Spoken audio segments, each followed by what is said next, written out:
Graba. Bien. Alguien está escribiendo ahí. ¿Quién está escribiendo? Facu, ¿fuiste vos el que escribió ahí? Bueno, eso es otra cosa. Sí, no importa. No, Pero puedes cambiar. en realidad, claro, ¿te instalaste la aplicación o desde el navegador? No, no se escucha a Facu si está hablando.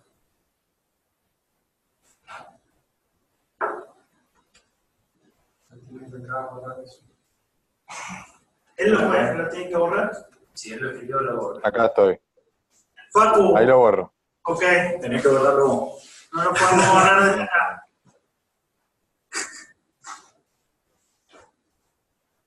A ver, espera que aprenda cómo. No dejar de compartir o voy a compartir. No, ahí está. Ahí está. Listo. Bien. Igual, Ok, aprovechemos los minutos, por favor. Vamos. Vamos, está grabando ya. ¿no? Muchas gracias. Dale, gracias. Gracias, Roberto. Todo acá, ¿no? ¿Apagamos la PC? ¿O lo dejamos? ¿Cuánto tiempo va a durar? Hora y media, 2 horas. 2 horas. 2 horas. Ok. Bueno, ¿quieren que abramos acá? O No, vamos por acá, directamente. el tema es si se corta la grabación. ¿Se corta o vamos a buscar? No pasa nada. Bueno. Ahí tenemos un minuto bajo, así que. Bueno, nos habíamos quedado en que habíamos visto evaluación. Bien. Habíamos visto cómo hacer las búsquedas, ¿sí? Habíamos visto las estrategias, habían varias etapas de búsqueda, ¿sí? Estaba la búsqueda preliminar, que era la que hacíamos con las keywords. Ahí nos obteníamos una cantidad bastante grande de artículos, que la idea era sobre eso iterar y hacer una revisión bibliográfica, que era bueno, encontrar artículos que eran relevantes por otros métodos, ya sea por referencia, lista de referencias, o por buscar por autor, etc., ¿no? Entonces, era como encontrar artículos que eran relevantes, pero que no nos había devuelto la búsqueda preliminar. Después, analizando eso, hacíamos una especie de iteración para una verificación, que era ver por qué no nos habían devuelto esos artículos interesantes la búsqueda inicial. Y eso dependía si ya estaban indexados o no. Y después nos decía que había que documentar todo, que la documentación era básicamente decir cuáles eran las fuentes en donde había buscado, cuáles eran las bases de datos, los journals, las conferencias, y después, por lo menos, publicar una estrategia de búsqueda para cada uno de esos tipos de fuentes. Una para un journal, una para una base de datos. Y habíamos dicho que, como las bases de datos tenían diferentes prestaciones, digamos, podría ser que cambiara la estrategia de búsqueda final de una a la otra. Después nos habíamos quedado acá en evaluación. Teníamos un mapa antes de esto. Bueno, después. Que bueno, la evaluación es la segunda etapa de lo que sería el framework Salsa, en la parte de appraisal.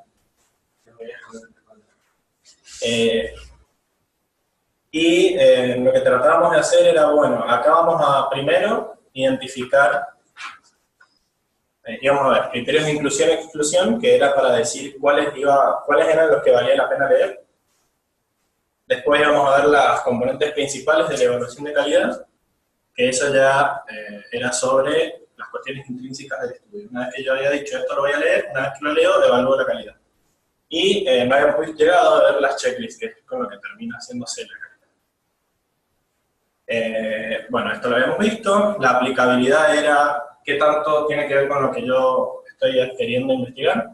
Los factores extrínsecos eran los factores que eran externos al estudio en sí, pero que nos aseguraban a nosotros cierta calidad, como el autor, la empresa que lo financiaba, la universidad que lo financiaba, etc.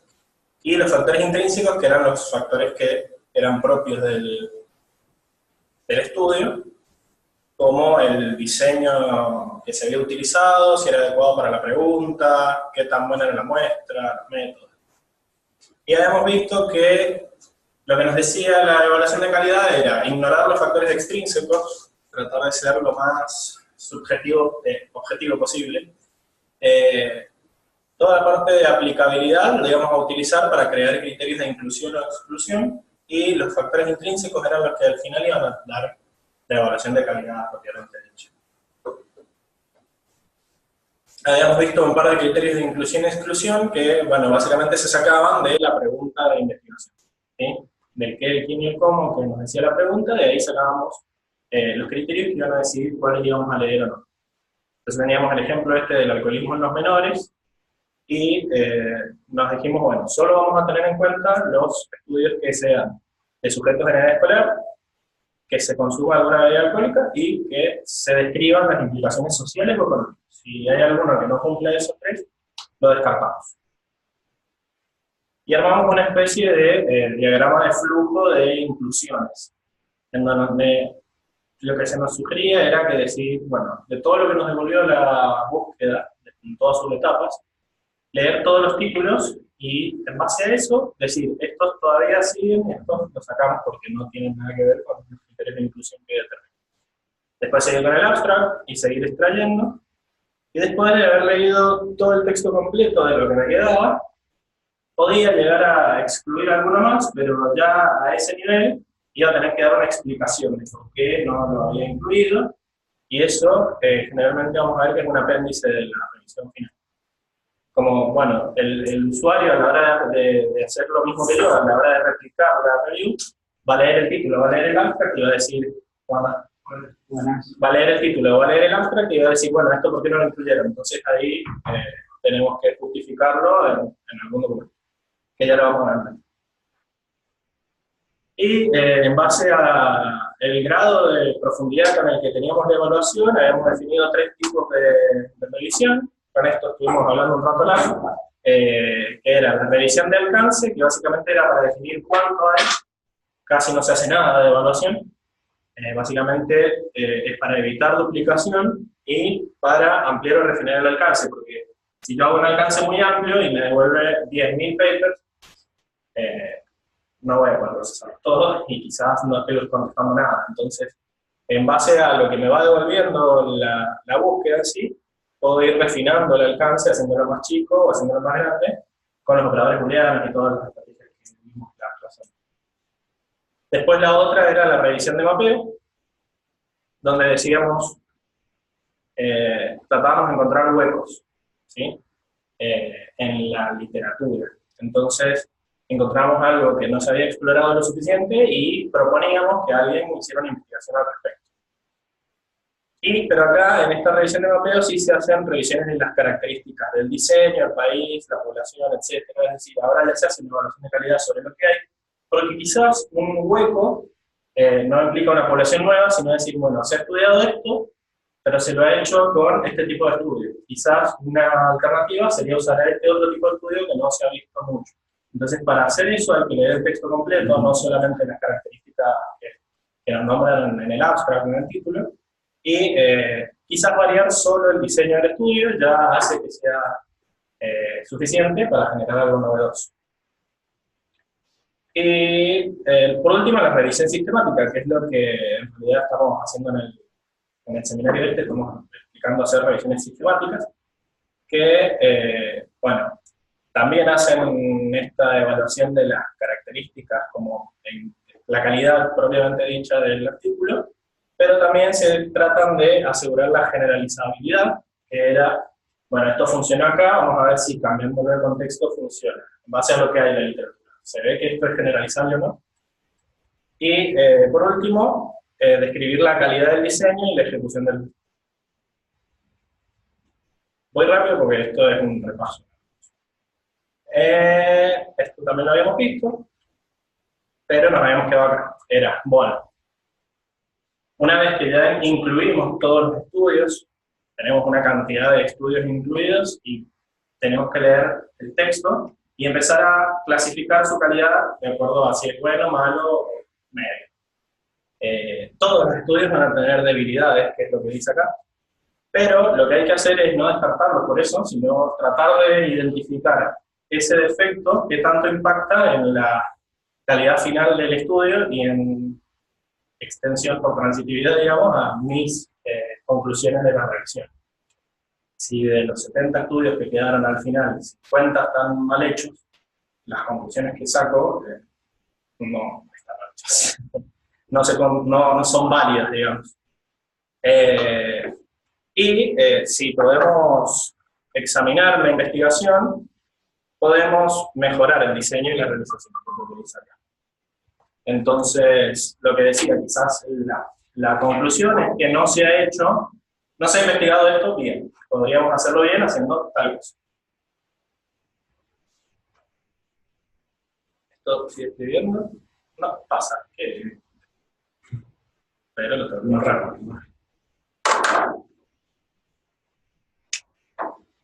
Ok. Esto también lo vimos, ¿no? Que eran los principios de la evaluación de la calidad. Básicamente tratábamos de lograr 3 principios. El primero era la validez, o validez interna, que es lo que se llama, ¿sí? Tratar de ver si lo que estás diciendo es válido, cómo me lo planteas.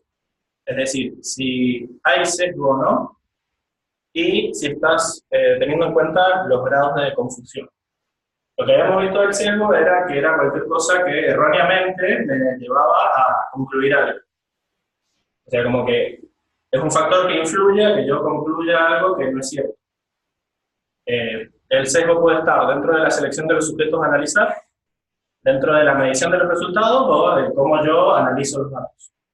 Ya vamos a hablar bastante del sesgo porque es como el talón de Aquiles de las revisiones sistemáticas, así que hay como nuestro principal némesis. Y el último es Pablo, perdón. ¿Me escuchás? te escucho. Sí. Ese sesgo es respecto a... es una evaluación del trabajo, no es el sesgo de la revisión literaria, ¿verdad? Es lo válido a este trabajo que estoy... Es una manera de evaluar un trabajo que estoy leyendo. Exacto. En esta instancia estamos hablando del sesgo del artículo que estoy leyendo y evaluando. Más adelante vamos a hablar del sesgo que vos tenés como revisor también. Pero acá sí es del artículo. Bien, bien. No sé para dónde mirarte porque la pantalla está adelante y el parlante me suena para atrás. Pero bueno. Y después estaban los factores de confusión, que era un factor que parece tener una relación con el resultado, pero en realidad hay una tercera variable, ¿sí?, que es la que está produciendo el resultado, y yo me estoy confundiendo, pero se llama confusión. Era la historia de esto del chicle y la juventud con el crimen. ¿El chicle causa el crimen? No. Estos crímenes los cometen jóvenes y los jóvenes suelen cometerlos. Entonces, bueno, en base a cómo vos tenés en cuenta estas variables confusas, confundidoras, también se evalúa la validez de tu artículo. Los otros 2 principios son la confiabilidad y la aplicabilidad. La confiabilidad es cómo sé yo que los resultados que me estás diciendo no fueron casualidad. ¿Sí? ¿Qué precauciones tomaste vos para asegurarme de que esto, si lo vuelvo a hacer varias veces, me va a dar algo parecido sin tener que hacerlo varias veces? Entonces eso se llama que sea estadísticamente significativo, lo que está acá. Y por lo general se dice que si algo pasa por lo menos más del 5% de las veces, es estadísticamente significativo. Otra cosa que también se fija en la confiabilidad es que sea prácticamente significativo o significativo en la práctica. Puede ser que esto pase más del 5% de las veces, pero la verdad es que si pasa no me mueve mucho la boca. Si yo hago todo un programa de mejora de la educación y tengo un 5% de mejora, hay que evaluar si eso es significativo en la práctica o no. Quizás sea significativo en estadístico porque pasa la mayoría de las veces, pero quizás no vale la pena lo que estoy haciendo para obtenerlo.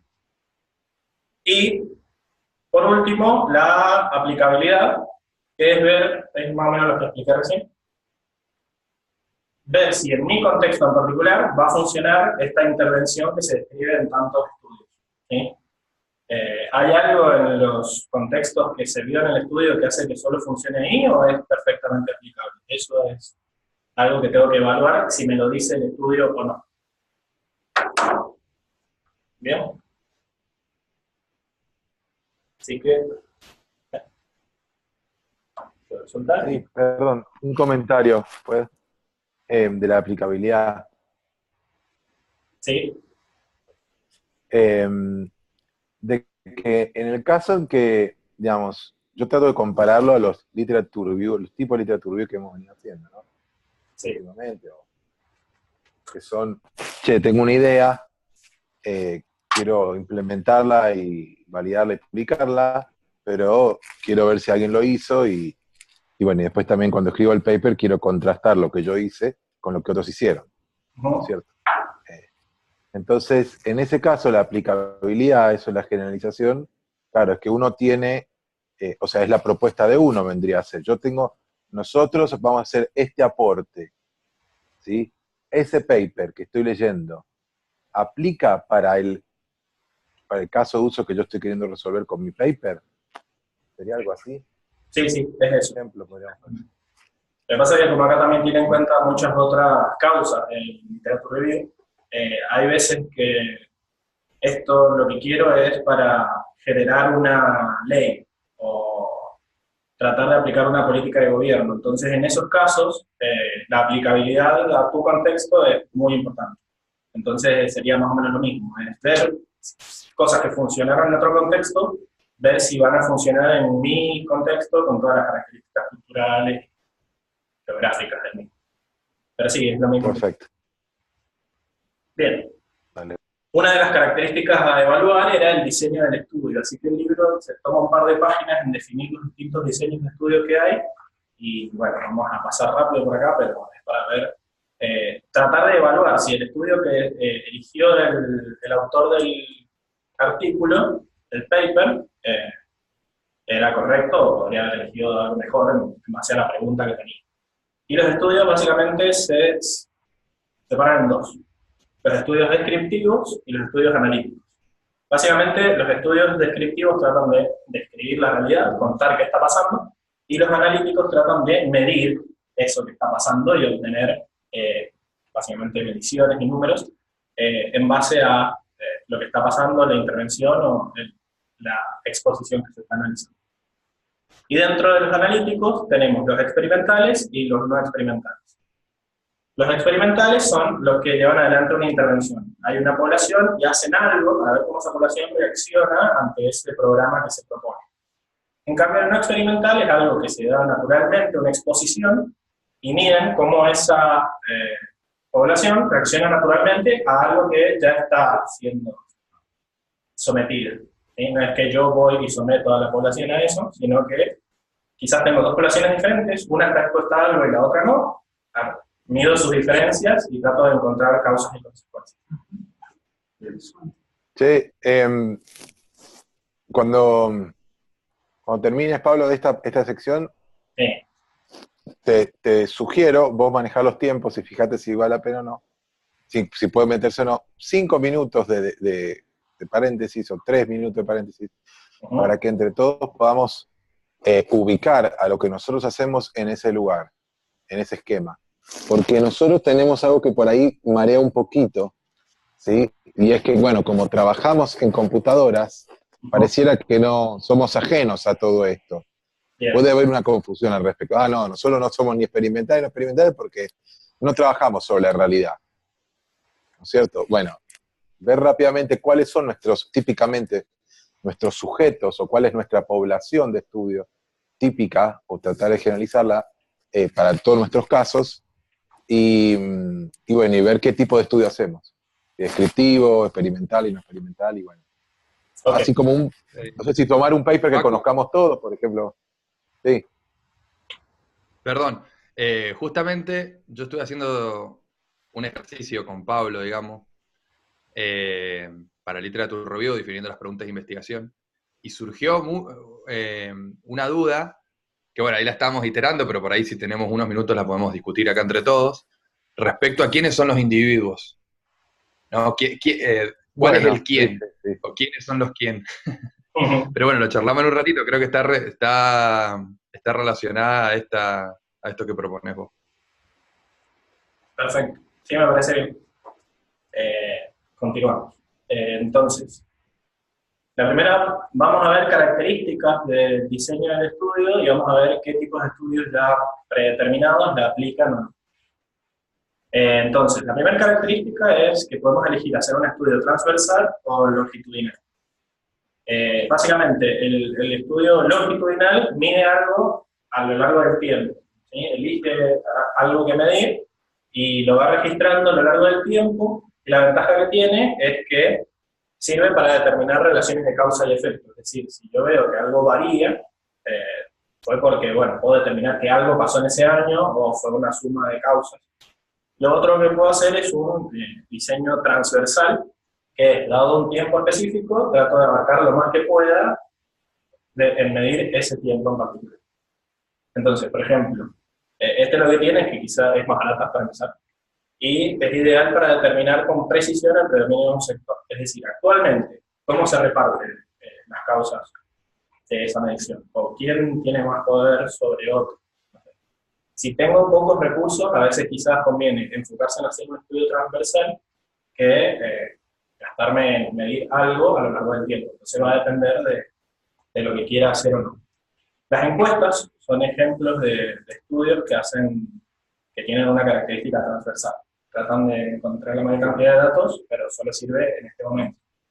En cambio, las cohortes o los ensayos controlados aleatorios, que son los RCT, hacen mediciones a lo largo del tiempo para determinar causas. Después, otra característica es que pueden ser prospectivos o retrospectivos, ¿sí? Estos ejemplos son cuando yo ya decidí hacer algo longitudinal. Si yo voy a medir a lo largo del tiempo, ¿cómo hago? ¿Selecciono una cantidad de individuos y me quedo con esos individuos a lo largo del tiempo? Eso sería prospectivo, ¿sí? En cambio, retrospectivo es, yo en la actualidad encontré un resultado que me llama mucho la atención y me voy para atrás a ver si hay algo de mediciones hechas y analizo a lo largo del tiempo hacia el pasado. Entonces, en el retrospectivo me enfoco en algo que sé que ocurre y trato de entender por qué ocurre. En cambio, en el prospectivo, yo trato de ver qué ocurre. Me propongo medir algo, encierro qué es lo que voy a medir y lo mido. Entonces, son dos enfoques distintos de estudios longitudinales.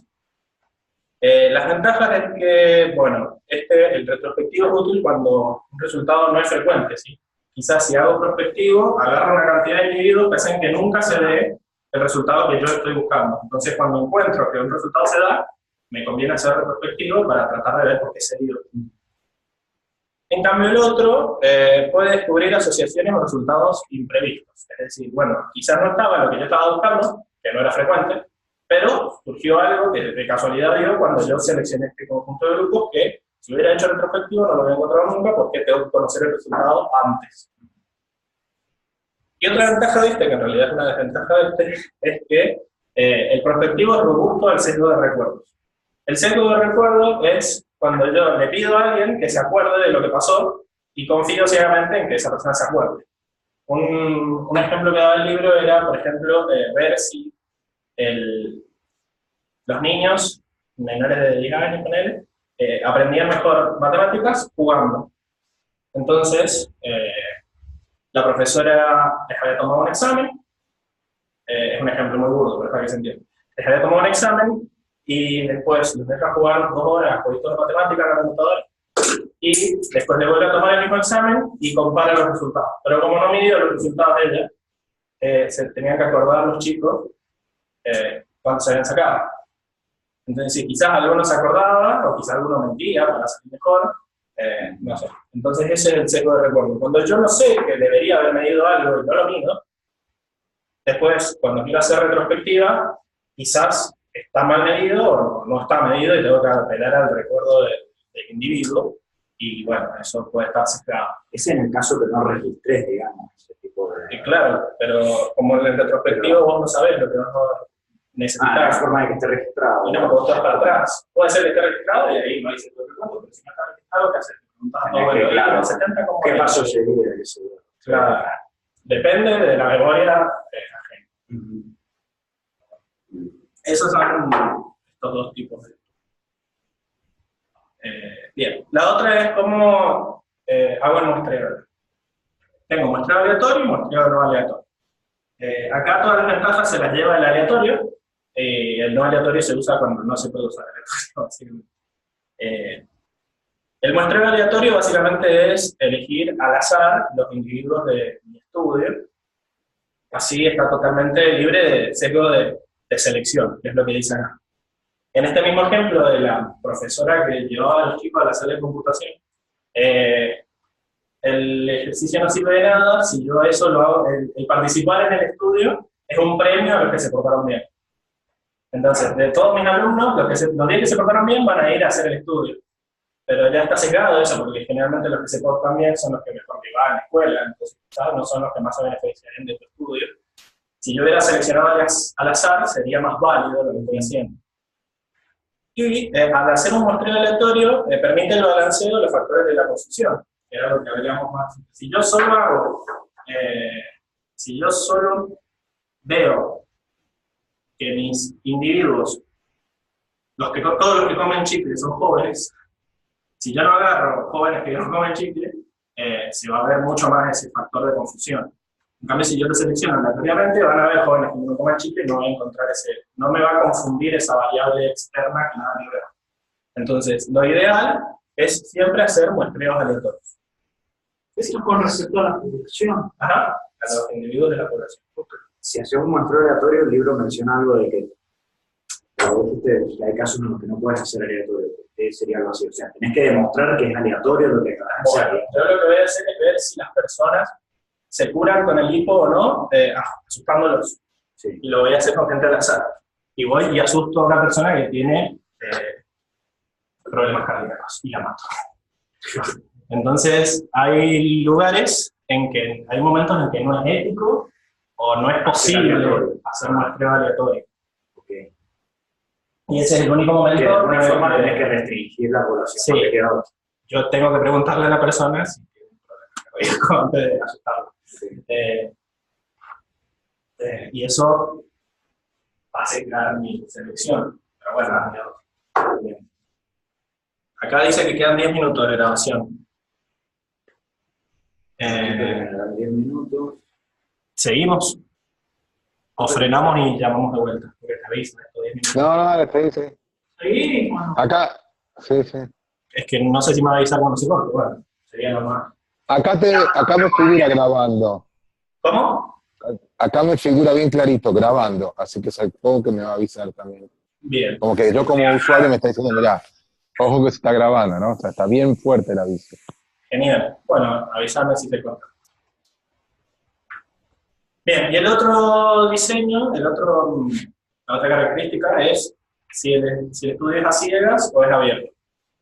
Es más o menos parecido al anterior, pero es con respecto a otra cosa. Por ejemplo, si yo hago un estudio de hábitos de higiene en las manos después de comer o antes de comer, si le digo a la persona, che, mirá, te vamos a estar midiendo las veces que te vas a lavar las manos, para que sepas, la persona involuntariamente va a lavarse más las manos. Entonces, para que no piensen que es un sucio, y me va a arruinar la validez del estudio, porque la idea es que él se comporte normalmente. Así que es más o menos lo mismo. Es abierto cuando no se puede hacer a ciegas. Lo ideal sería a ciegas, porque previene el efecto placebo y el sesgo de observación. El efecto placebo es todo lo contrario. Por ejemplo, te doy una medicina a vos, te digo, mira, esto va a ser para ver si curás el insomnio. Y puede ser que eso provoque algo que haga que durmas genial, porque vos confías en que la medicina está funcionando, y entonces todos mis resultados están mal, porque es tu condicionamiento psicológico lo que está haciendo que me dé esos resultados. Así que siempre es mejor hacer un estudio así. Acá lo que estamos haciendo es siempre evaluando la calidad Del diseño del estudio. Entonces, si había un estudio que decía, yo hice un estudio sobre higiene de manos, pero les avisé, va a bajar drásticamente la calidad del estudio, porque yo sabía que lo ideal era hacerlo así. Bien. Pero de vuelta, no es siempre posible hacerlo así. Es decir, si yo no sé los efectos secundarios de mi medicina que estoy dando y se muere un paciente, bueno, tiene que ser consciente de que puede llegar a pasar. Así que, sobre todo en casos de medicamentos no probados, no es ético a veces o posible hacer así, vamos a tener que avisarle, ya, esto te puede matar. ¿Estás de acuerdo? Sí. ¿Son los ejemplos que son personas o porque Son los si la población no son personas, hay muchas cosas acá que por ahí no Claro. aplican? Esto es, si se aplica o no. Pero bueno, casi todos estos estudios vienen de la medicina, entonces, o sea, La es como población. la ciencia que empujó todo esto, y después cada uno trata de adaptarlo a lo que hay. Bien. ¿Funcionará el efecto placebo con nuestros algoritmos? Por ejemplo, si le decimos que él es muy bueno para clasificar yemas, por ahí andan. Estamos midiendo. Quizás las plantas se comporten de forma distinta cuando las grabé. Claro, se van a quedar quietas. No se van a mover con el viento. Pero bueno. Hay gente que dice que si le hablas a la planta los hippies. reacciona. Dicen- Y si vas y le decís a una planta, tenés peronóspora, tenés peronóspora, tenés peronóspora, se termina enfermando de peronóspora. Los hippies andan con eso. Los Scuri. Bueno, acá se terminó la parte de los estudios, no sé si quieren que hagamos eso, que propuso Facundo. Sí, de bueno. Bueno, Vamos entonces, a ver. a la esquinita. Pablo, aprovechá y dejá de grabar. Bueno. Claro, No o sé, sea, ponía a grabar de nuevo. No, está bueno esto. Sí, que Está quede. bueno. No, quiero decir, corta ahora, corto de nuevo por si es que se corta, porque por ahí es parar la grabación y volver a largarlo, por ahí tiene que generar un nuevo chat, digamos, una nueva sala de videoconferencia, no sé. Como quiera. Veamos. No, si son 3 minutos, cerremos esto y que ahí cortamos. Sí. Si son 3 minutos. Aprovechemos todos los minutos que tenemos para grabar. ¿Serán analíticos o descriptivos? Ahora. Por ejemplo, veamos, pero es que primero necesitamos entender qué es la población, me parece, ¿no? Claro, para mí, y es lo que discutía con Seba, la población es sobre lo que hacemos la intervención. Entonces, si nuestras intervenciones son medir las variables vitícolas, por ejemplo, sobre quién vamos a medir esas variables es sobre las plantas o sobre el viñedo, o sobre, no sé, la bodega en sí. Esa sería la población, en nuestro caso. para mí también. ¿Hay Claro. alguien que está en desacuerdo? Por ejemplo, ¿Y los datasets? una de las dudas. Sí, yo. ¿Me escuchan? Sí, dale. Me parece que hay un delay, ese es el tema. No sé si es que esté en desacuerdo, en realidad mis dudas vienen más porque por ahí no termino de entender, sobre todo esta primera etapa del framework, el PICOC. Que una de las cosas que propone el libro es el definir quién, que serían los individuos que abarcan la pregunta de investigación, qué vendría a ser, que hay que investigar para responder la pregunta. Esto lo estoy diciendo todo de memoria. Sí. No, mentira, lo tengo todo escrito. Y el cómo afecta el qué al quién. Sí. Para poner un ejemplo, para ponerlo en contexto, quizás sirva el ejemplo. Por ejemplo, el quién, en el caso de Literature Review que estoy haciendo yo, que el objetivo principal era estar al tanto del estado del arte, específicamente de los métodos de medición de variables vitícolas basados en algoritmos de Computer Vision y Machine Learning, pero solo de aquellas variables que están asociadas a la calidad y al rendimiento de la planta de vid. Entonces, el quién yo lo definí como justamente a quién vamos a estar interviniendo. Bueno, a los métodos para la medición de variables vitícolas asociadas a la calidad y rendimiento de la planta de vid basados en algoritmos de computer vision y machine learning. Pablo me sugería que en realidad los individuos son las plantas de vid. Es como irse al otro extremo, ¿no? Y lo que estábamos discutiendo justamente con Pablo era, o por lo menos, digamos, lo que yo entendía o yo interpretaba es que quizás no son las plantas de vid, sino son las variables vitícolas. Porque lo que nosotros queremos, concretamente con el literature review que yo estoy haciendo, que la pregunta siempre estuvo clara, más allá de que nunca la hicimos explícita, siempre estuvo implícitamente, ahora sí la escribí, pero lo que queríamos era básicamente evaluar cuál es el estado del arte de estos métodos de medición, basados exclusivamente en visión computacional y aprendizaje de máquina. Yo, perdón, Sebas, que interrumpa, pero entonces, me parece que te vengo escuchando y estaba dudoso de interrumpirte, pero me parece que razonar esto sobre un literature review nos va a confundir. Claro. Quizás tomar directamente un ejemplo de un paper, que me parece a mí que el mejor es uno que conozcamos todos, que es el de clasificación de yemas, digamos. Tomar ese como ejemplo, como si fuera uno de... Porque si no se nos confunde, porque el literature review, la población son los papers, qué sé yo, es como muy confuso.